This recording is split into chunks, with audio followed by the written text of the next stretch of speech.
përsëri vazhdon, censura 100% e plot dhe totale, e si kur ndonjëherë për Ballukun dosjen e saj.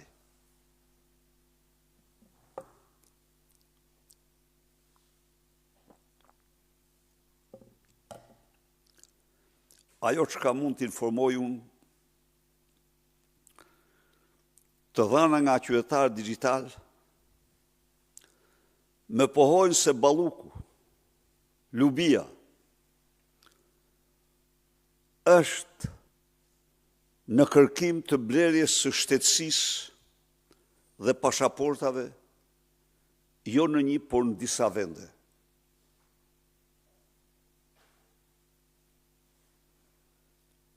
Përpjekjet e fundit të saj kanë qenë për të blerë pasaport me investim në Serbi.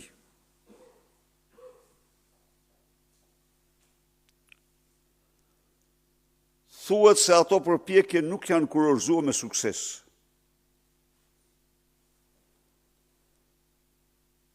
Pas disa përpjekjeve që ajo bëri ngjirin në vendet e gjirit persik.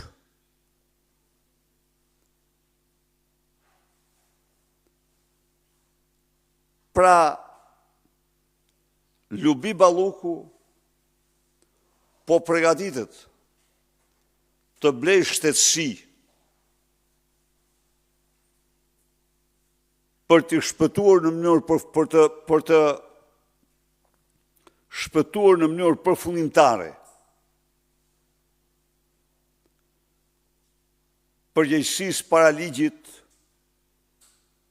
pasi ajo ka vjedhur në Shqipëri dhe shpërdoruar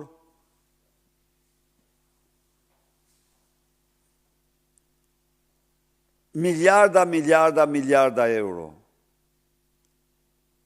Gjatë periudhës saj, ajo ka administruar 12 miliard euro. 12 miliard euro. Më shumë se kushdo tjetër në historinë tonë kombëtare. Po ajo ka vjedhur nga 90 gjërë 100%, natyrisht kur autore e parë, Edi Rama qëndron mrapa çdo vjedhje.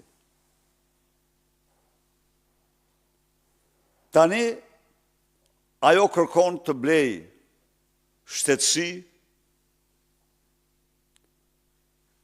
sipas burimeve, përpjekjet fuqishme ka bërë dhe në Beograd. Ndërkohë, po interesohet dhe në vendet tjera që e kanë këtë praktikë. Thirrja ime për komunitetin ndërkombëtar është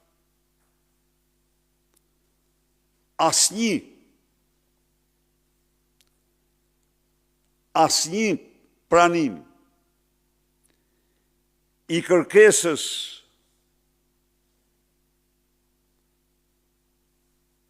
për shtetësi të një personi që në shërbim të Edi Ramës qëndron në themel të krizës madhe, në themel të varfërimit të një populli të tërë. Imagjinoni ju 12 miliard euro.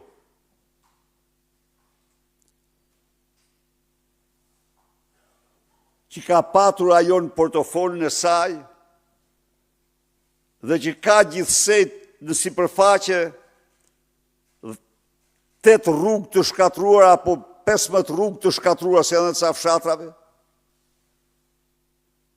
Dhe s'ka asgjë që u mbetet shqiptarve.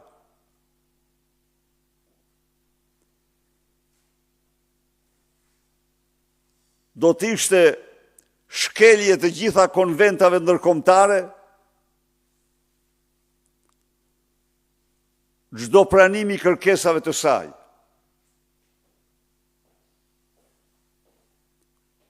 Rikujtoj dhe njëherë se çdo qindarkë e saj është një vjedhje që Edi Rama dhe Luvi Balluku ka bërë shqiptarve. Ndaj dhe u bëj thirrje vendeve të Europës dhe të botës, institucione financiare ndërkombëtare dhe bankave të huaja, të ngrinë me urgjencë çdo llogari të Luvi Ballukut dhe Edi Ramës, sa ato janë pasuri të qytetarëve shqiptarë.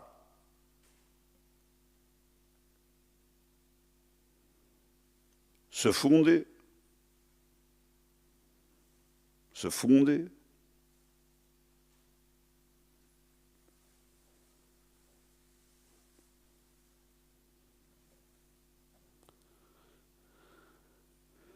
është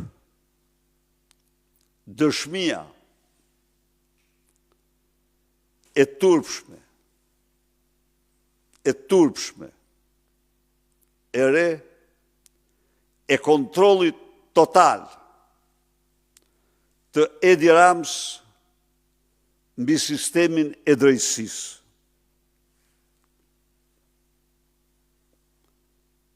Siç janë informuar shqiptarët, në kundërshtim flagrant me ligjin, me kushtetutën,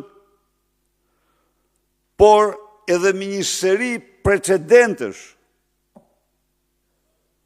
të gjykatës së lartë, skapi i partisë me urdhër të Edi Ramës vendosi të mbyllë